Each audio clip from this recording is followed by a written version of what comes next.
Hello friends, स्वागत है आपका CL साइंस क्लासेज के यूट्यूब चैनल पर। आज मैं आपको जानकारी देने जा रहा हूँ कि परमाणु की संयोजकता के बारे में, यानी परमाणु के ऊपर एक तो धनावेश और एक ऋणावेश क्यों आता है, किस प्रकार से आता है और आता है तो क्यों आता है, इसके बारे में आपको जानकारी देने जा रहा हूँ। यदि चैनल पर नए हो तो चैनल को सब्सक्राइब, लाइक और शेयर जरूर करें। सब्सक्राइब करोगे तो मेरा वीडियो आपको मिलता रहेगा। तो बात करते हैं अब धन आयन परमाणु के ऊपर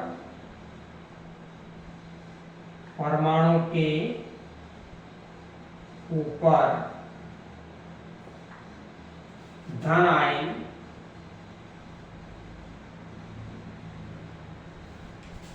व ऋण आयन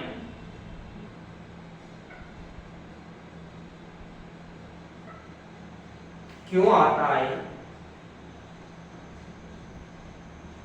इसके बारे में अपन जानकारी प्राप्त करेंगे।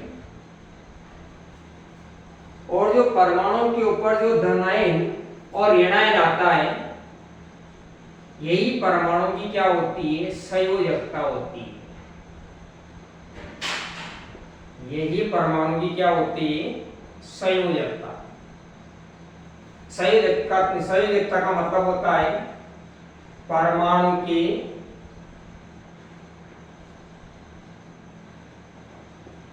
संयोग करने की क्षमता, यानी एक परमाणु दूसरे परमाणु से संयोग करता है और संयोग करके क्या बनाता है, यौगिक बनाता है। तो परमाणु के संयोग करने की जो क्षमता होती वही इसकी क्या कहलाती है, संयोजकता कहलाती है। और संयोजकता परमाणु के सबसे बाहरी कोश में जो उपस्थित इलेक्ट्रॉन होते हैं उनके आधार पर निकाली जाती है। ये परमाणु के सबसे बाहरी कोश में कितने इलेक्ट्रॉन है, परमाणु जो होता है ये परमाणु अधिकतम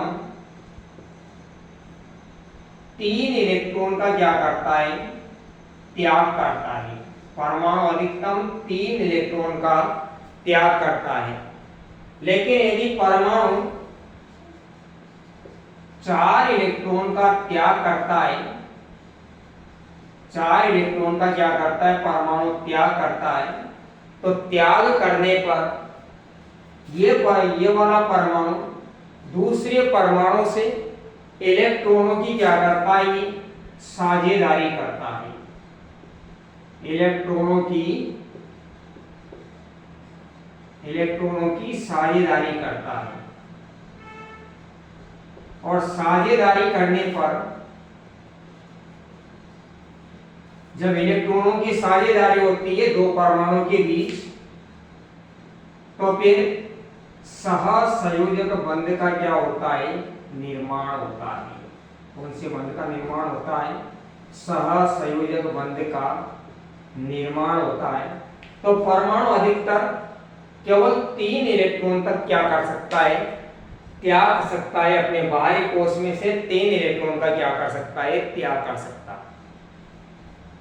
और परमाणु के जो परमाणु होता है, यदि परमाणु के बाहरी कोश में यदि 5 इलेक्ट्रॉन है तो इसको अपने बाहरी कोश में 8 इलेक्ट्रॉन पूरा करने के लिए, परमाणु को यदि अपने बाहरी कोश में 8 इलेक्ट्रॉन पूरा करता है तो पूरा करने के लिए इसको कितने इलेक्ट्रॉनों की आवश्यकता होती है, 3 इलेक्ट्रॉनों की क्या होती है, आवश्यकता होती है। अब ये 3 इलेक्ट्रॉन क्या करता है, ये ग्रहण करता है और ग्रहण करके अपने बाहरी कोश में 8 इलेक्ट्रॉन को क्या करता है, ये पूरा करता है। लेकिन तो ग्रहण करने पर यहाँ पर क्या आ जाएगा, माइनस आ जाएगा। और अगर परमाणु इलेक्ट्रॉन का त्याग करता है तो त्याग करने पर यहाँ पर क्या आता है, प्लस आता है। जैसे मैं आपको एक उदाहरण देता हूँ सोडियम का। सोडियम धातु का उदाहरण देता हूं। तो सोडियम का अपने पास परमाणु क्रमांक होता है 11। सोडियम का परमाणु क्रमांक कितना होता है अपने पास 11। तो इसके मैंने आपको परमाणु की संरचना में बताया था कि पहला कोशीय परमाणु का जिसे ये नाभिक है, नाभिक में एक तो न्यूट्रॉन पाया जाता है और एक प्रोटॉन पाया जाता है। दूसरा कोशीय परमाणु का जिसको अपन के बोलते हैं, तीसरा कोशीय परमाणु का जिसको एल बोलते हैं, चौथा कोशीय परमाणु का जिसको एम बोलते हैं। ये 4 कोश होते हैं अधिकतर। तो परमाणु का जो पहला कोश होता है इसको के द्वारा प्रदर्शित करते हैं। दूसरा कोश होता है इसको एल के द्वारा प्रदर्शित करते हैं। तीसरा कोश होता है इसको एम के द्वारा प्रदर्शित करते हैं और चौथा कोश होता है उसको एम के द्वारा प्रदर्शित करते हैं। तो परमाणु का जो के कोश होता है इसमें अधिकतम 2 इलेक्ट्रॉन पाए जाते हैं। परमाणु का जो दूसरा कोश एल कोश होता है इसमें अधिकतम 8 इलेक्ट्रॉन पाए जाते हैं। तो इन इलेक्ट्रॉनों के आधार पर और परमाणु का तीसरा कोश होता है एम कोश जिसमें 18 इलेक्ट्रॉन पाए जाते हैं और परमाणु का जो चौथा कोश होता है इसमें 32 इलेक्ट्रॉन पाए जाते हैं। इस प्रकार से इलेक्ट्रॉनों की व्यवस्था होती है और इन्हीं के आधार पर अपन संयोजकता निकालते हैं। देखो अब किस प्रकार से अपन संयोजकता निकालेंगे। जैसे अपने पास सोडियम है, सोडियम का परमाणु क्रमांक कितना है अपने पास 11 है। अब 11 परमाणु क्रमांक है तो अपने पास कितने इलेक्ट्रॉन है टोटल, क्योंकि परमाणु क्रमांक की जो संख्या होती है ये परमाणु क्रमांक है। तो परमाणु क्रमांक की जो संख्या होती है वह किसके बराबर होती है, इलेक्ट्रॉनों की संख्या के बराबर होती है। इलेक्ट्रॉनों की संख्या के बराबर होती है। परमाणु क्रमांक की संख्या किसके बराबर होती है, इलेक्ट्रॉनों की संख्या के बराबर होती है। तो यहाँ पर सोडियम का परमाणु क्रमांक कितना है 11 है। तो सोडियम में कितने इलेक्ट्रॉन है, 11 इलेक्ट्रॉन है। कितने इलेक्ट्रॉन है यहाँ पर अपने पास 11 और ये इलेक्ट्रॉन की संख्या को दर्शा रहा है। तो यहाँ पर अपने पास पहले कोश में कितने इलेक्ट्रॉन है, 2 इलेक्ट्रॉन है, 2 लिख देंगे। इसके बाद दूसरे कोश में कितने इलेक्ट्रॉन है, 8 इलेक्ट्रॉन है, तो ये 8 इलेक्ट्रॉन लिख देंगे। अब इसके बाद अपन गिनते हैं कि टोटल अपने पास कितने इलेक्ट्रॉन है, 8 और 2 कितने होंगे, 10 होंगे। तो 10 होंगे तो यहाँ पर अपने पास टोटल कितने 11 है। तो 11 में से 10 गया तो कितना बचा, बाहरी कोश में 1 इलेक्ट्रॉन बचा। तो बाहरी कोश में 1 इलेक्ट्रॉन परमाणु, मैंने आपको बताया कि परमाणु अधिकतम 3 इलेक्ट्रॉन का क्या कर सकता है, त्याग कर सकता है। 1 इलेक्ट्रॉन का त्याग करता है, 2 इलेक्ट्रॉन का त्याग करता है और 3 इलेक्ट्रॉन का क्या करता है, त्याग करता है। तो परमाणु का बाहरी कोश, केवल परमाणु बाहरी कोश से इलेक्ट्रॉन का त्याग करता है। तो परमाणु के बाहरी कोश में केवल 1 इलेक्ट्रॉन है। तो ये सोडियम परमाणु, जो ये सोडियम परमाणु होता है, तो सोडियम परमाणु 1 इलेक्ट्रॉन का क्या करता है, ये त्याग करता है और त्याग करने पर सोडियम धन आयन का क्या करता है, निर्माण करता है। 1 इलेक्ट्रॉन का त्याग करा तो यहाँ पर +1 आ गया। इसके बाद अगला उदाहरण देता हूं आपको मैं, मैग्नीशियम। देखो आप इसमें मैग्नीशियम, अब ये मैग्नीशियम परमाणु जिसका परमाणु क्रमांक कितना होता है 12। तो इसका ऐसे व्यवस्था करेंगे अपन, पहले कोश में अधिकतम कितने इलेक्ट्रॉन आते हैं, 2, दूसरे में कितने आएंगे, 8। अब इसके बाद यहाँ पर इलेक्ट्रॉन गिनते हैं, 8 और 2 कितने हो गए अपने पास 10। तो 10 अब कितने इलेक्ट्रॉन बचे अपने पास, 2 इलेक्ट्रॉन। तो 2 इलेक्ट्रॉन बाहरी कोश में लिख देंगे। तो इसके बाहरी कोश में कितने इलेक्ट्रॉन है, 2 इलेक्ट्रॉन है। तो मैग्नीशियम परमाणु क्या करता है, 2 इलेक्ट्रॉन का त्याग करता है और मैग्नीशियम धन आयन का क्या करता है, निर्माण। अर्थात 2 इलेक्ट्रॉन बाहरी कोश में 2 इलेक्ट्रॉन का त्याग करके Mg+ आ गया यहाँ पर। इसके बाद अपन बात करते हैं एल्यूमिनियम परमाणु की। एल्यूमिनियम परमाणु, ये एल्यूमिनियम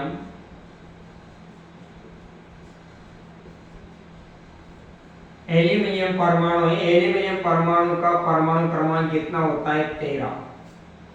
तो इसके पहले कोष में 2 इलेक्ट्रॉन, दूसरे कोष में 8 इलेक्ट्रॉन और तीसरे कोष में कितने आएंगे 8 और 2 कितनी होगी अपने पास यहाँ पर 10 और 10 और 3 कितनी होगी यहाँ पर 13। तो इसके बाहरी कोष में कितने इलेक्ट्रॉन है 3 इलेक्ट्रॉन है। तो एल्यूमिनियम परमाणु जो होता है वह 3 इलेक्ट्रॉन का त्याग करके एल्यूमिनियम धन आयन का क्या करता है निर्माण करता है। तो इस प्रकार से धन आयन का आपका क्या होता है निर्माण होता है। इसके बाद ऋण आयन का निर्माण किस प्रकार से होता है बताता हूं आपको मैं। यही व्यवस्था चलती। अब जैसे मान लो कि अपने पास ऑक्सीजन परमाणु है, ऑक्सीजन परमाणु। अब ऑक्सीजन परमाणु का परमाणु क्रमांक कितना होता है 8। इसका प्रतीक होता है O। अब इसके पहले कोष में कितने इलेक्ट्रॉन होते हैं 2, दूसरे में कितने आएंगे अब 8 तो नहीं आ सकते, यहां पर 8 तो नहीं ले सकते क्योंकि 8 और 2 तो कितने होंगे 10। तो अपने पास तो इलेक्ट्रॉन कितने 8 ही है। तो यहाँ पर कितने लिखेंगे यहाँ पर 8 में से 2 घटाएंगे तो कितने बचे यहाँ पर 6 बचे।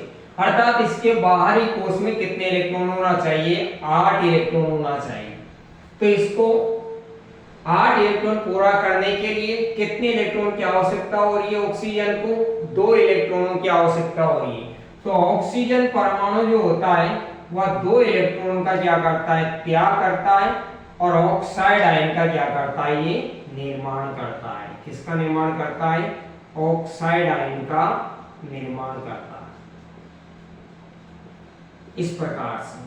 अब देखो आप अगला उदाहरण देता हूं आपको मैं। जैसे अपने पास फ्लोरीन परमाणु है, फ्लोरीन परमाणु, इसका परमाणु क्रमांक 9 होता है।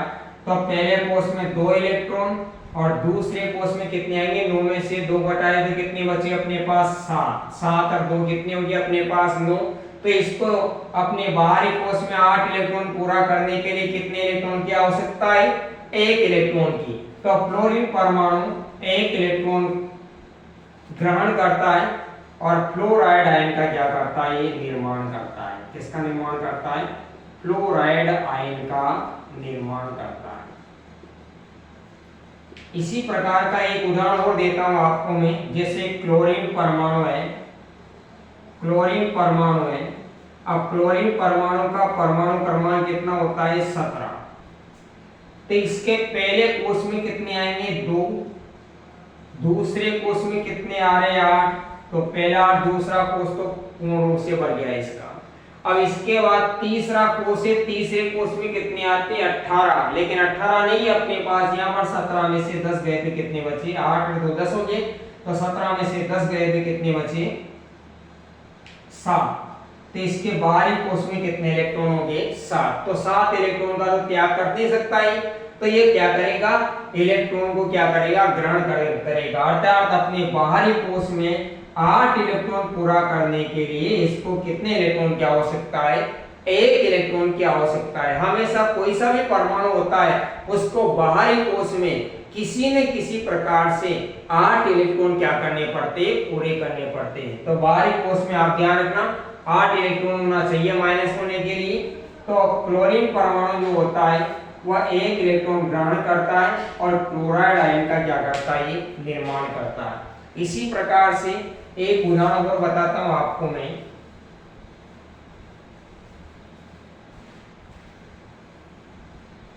जैसे अपने पास सल्फर परमाणु है, सल्फर परमाणु है। सल्फर परमाणु का परमाणु क्रमांक कितना होता है 16। तो इसके पास कितने इलेक्ट्रॉन है 16। तो पहले कोष में कितने आएंगे 2, दूसरे कोष में कितने आएंगे 8। तो 8 और 2 कितने होंगे 10 होंगे। तो 16 में से 10 गए थे कितने बचे 6। तो इसके बाहरी कोष में कितने इलेक्ट्रॉन है 6 इलेक्ट्रॉन।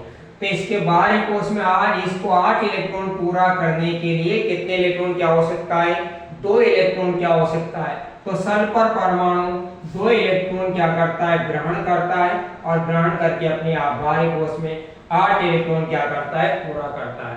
तो इस प्रकार से परमाणु के ऊपर धन आयन और ऋण आयन आते हैं, इसी प्रकार से आते हैं। तो आज का वीडियो यही समाप्त करते हैं। Thank you so much.